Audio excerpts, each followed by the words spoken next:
Before you listen, if you enjoy the stories and want to hear more, then please consider subscribing. Most of you listening aren't subscribed, so please take this time to subscribe. Turn on notifications so you'll never miss a story and be the first to hear. You'll also be supporting me. Thank you.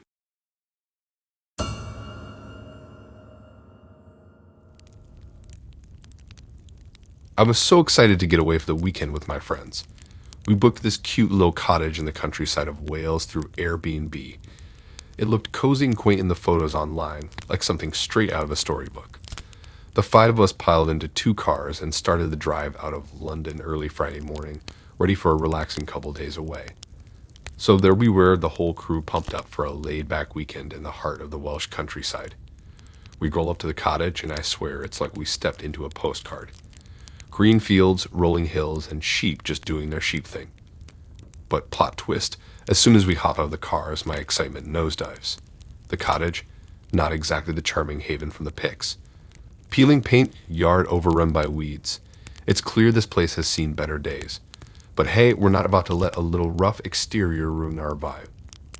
After dumping our bags inside, we hit the woods and a stream nearby. Nature vibes hitting us hard, and it's all good until the evening starts creeping in. No other houses in sight, no businesses nearby. Feeling a bit like we stumbled onto the set of a low-budget horror movie. But you know us, we're not ones to back down. We light a fire, pop open some wine, and boom, the cozy living room transforms into the perfect hangout spot. Around 2 a.m., I was jolted awake by an extremely loud, persistent banging on the front door of the cottage. The sudden noise in the middle of the night startled all of us.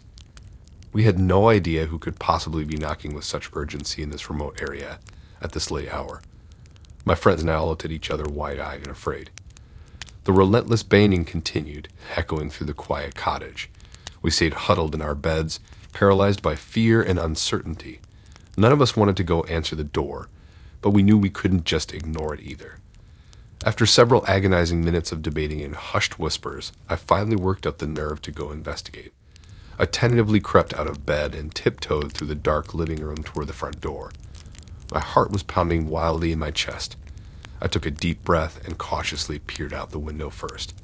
I could just make out a large, shadowy figure standing on the front step, staring at the door expectantly and swaying slightly as he kept banging.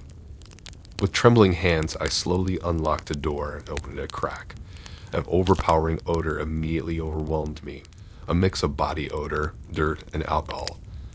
A disheveled, middle-aged homeless man stood there staring back at me. His long, matted hair and scraggly beard partially obscured his weathered face. His stained clothes were torn and tattered.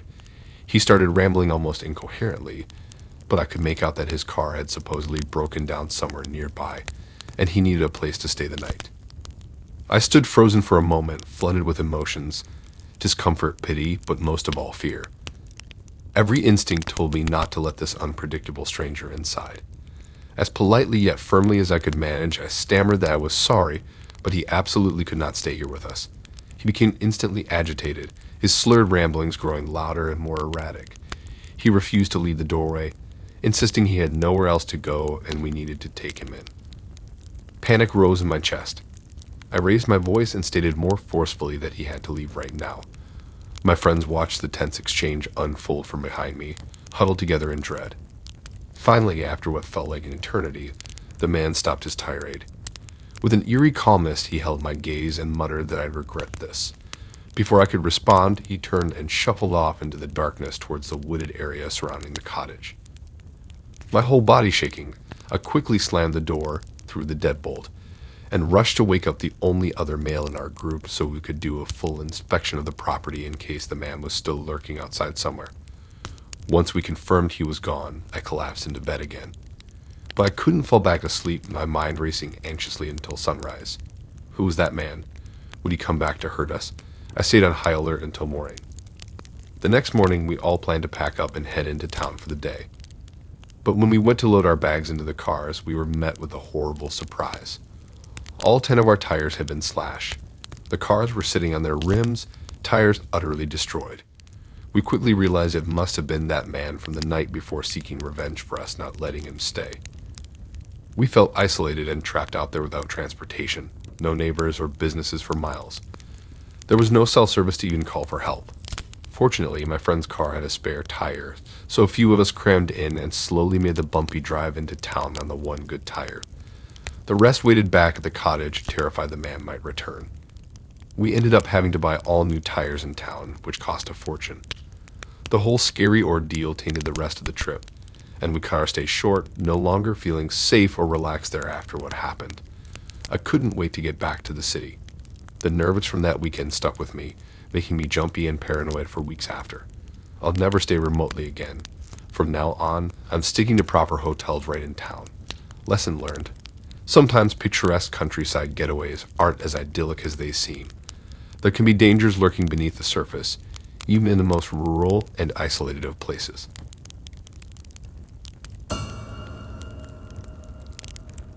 I had a really important job interview coming up in a city several hours away from where I live.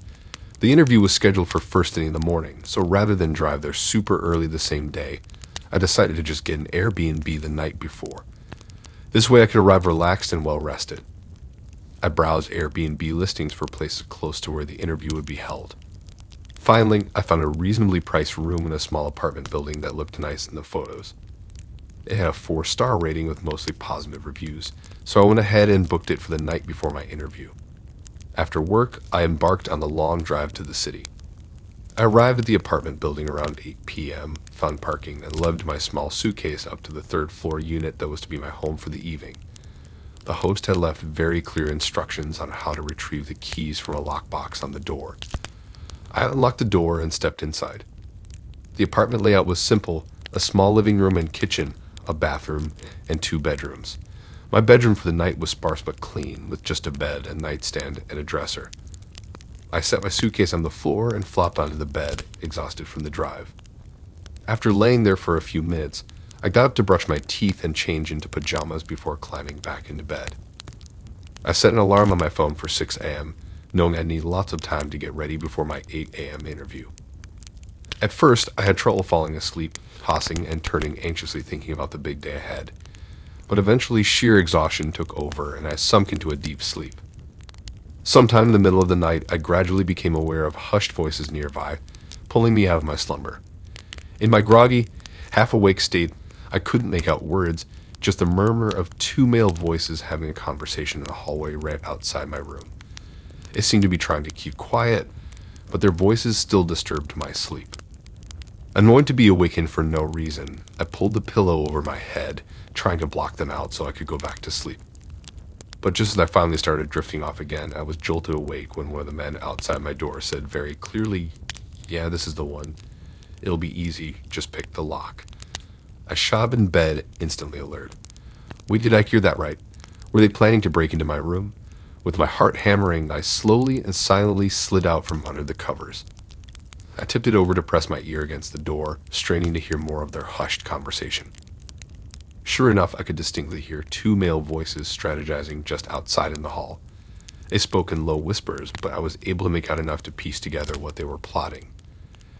They were looking at my door, discussing the best way to pick the lock quickly and quietly. One man was advising the other on how to finesse the doorknob just right to pop it open. I stood there frozen, ear to the door, barely breathing as I took in every chilling word. It became terrifyingly clear from their conversation that these strangers assumed I was fast asleep inside, completely unaware of their presence right outside my room. They intended to break in while I lay there unconscious and defenseless, having no reason to think I could hear them. I racked my brain frantically for what to do next. I was trapped alone in this room with no phone, no weapon, nothing. Just me and a flimsy lock separating me from these sinister intruders. If I made any noise, they'd know I was awake and could force their way in. I said a silent prayer they wouldn't try the door before I had a chance to stop them. As quietly as possible, I crept away from the door and scanned the room for anything I could use to defend myself. Nothing but a lamp on the nightstand. I grabbed it, ready to swing if needed. Not much against the 2 of them, but it was all I had.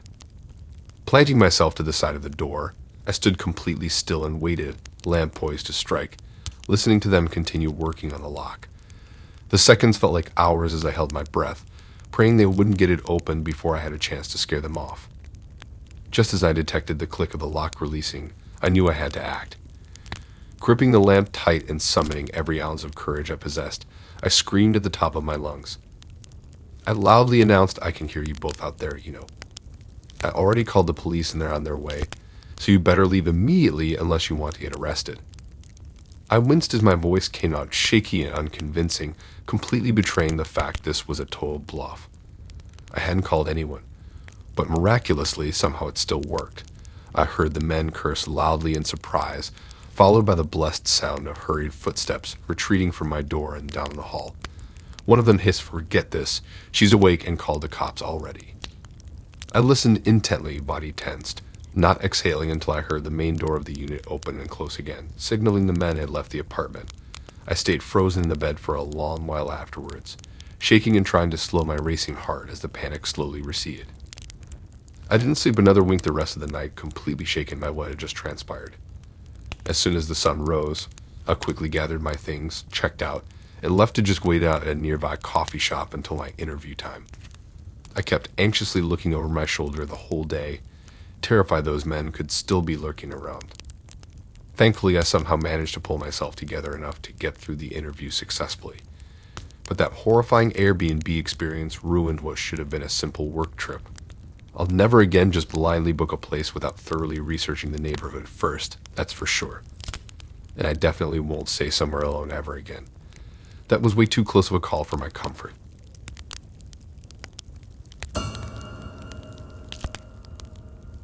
That drive took way longer than I expected. I was exhausted, but at least I finally arrived at the cabin I rented on Airbnb for the weekend. I booked this place because I wanted to get away from everything and have some peace and quiet. But as I pull up the long dirt driveway in the dark, I'm starting to regret my decision. This place is seriously remote. I haven't passed another house for miles. Trying to ignore the creepy decor, I dig out my phone to text the host and let him know I've arrived. He responded almost instantly, which startles me since it's nearly midnight. His message is overly friendly, calling me friend repeatedly and saying he simply can't wait to meet me first thing in the morning. He keeps mentioning that he wants to take me on a tour of the property tomorrow. Specifically, he wants to show me the old family cemetery that sits just within the tree line at the edge of the land. He says it's been there for generations and contains the gravestones of his ancestors. Apparently, he thinks I'd find it interesting, but frankly, the idea fills me with dread.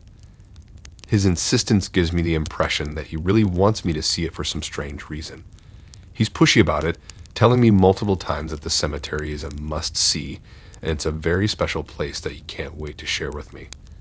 The whole thing gives me the creeps. Something about his excitement and the way he keeps calling me friend, even though we've never met, makes me deeply uncomfortable. I do not want to meet this guy who seems way too eager to have me here and show me some decaying graves in the woods.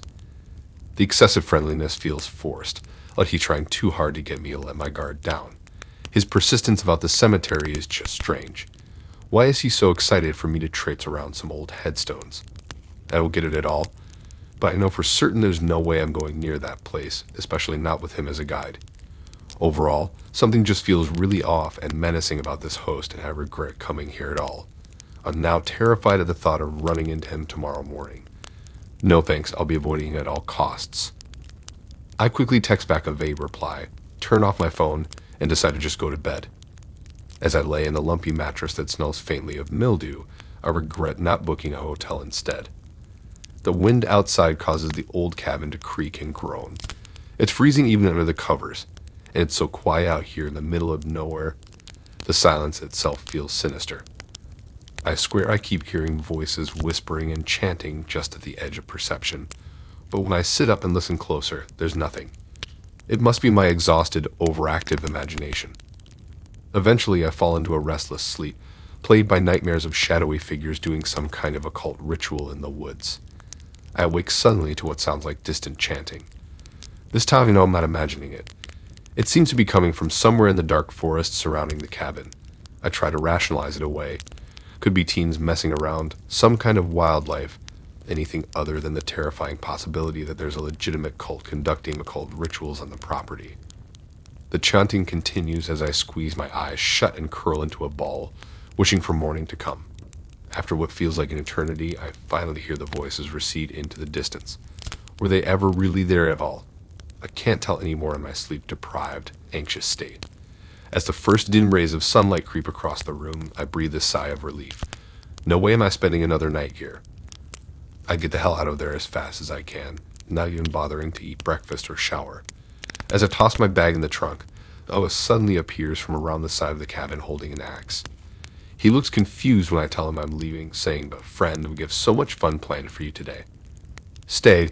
The Ancient Ones are eager to make your acquaintance." "Yeah, no, not happening." I get in the car and speed away down the driveway, watching anxiously in the rearview mirror to make sure he isn't following me with that axe in hand. I stop at the first gas station I come to in order to grab some coffee and regain my sanity. As I sip the hot beverage, I swear to myself that I am never staying at a remote cabin Airbnb again.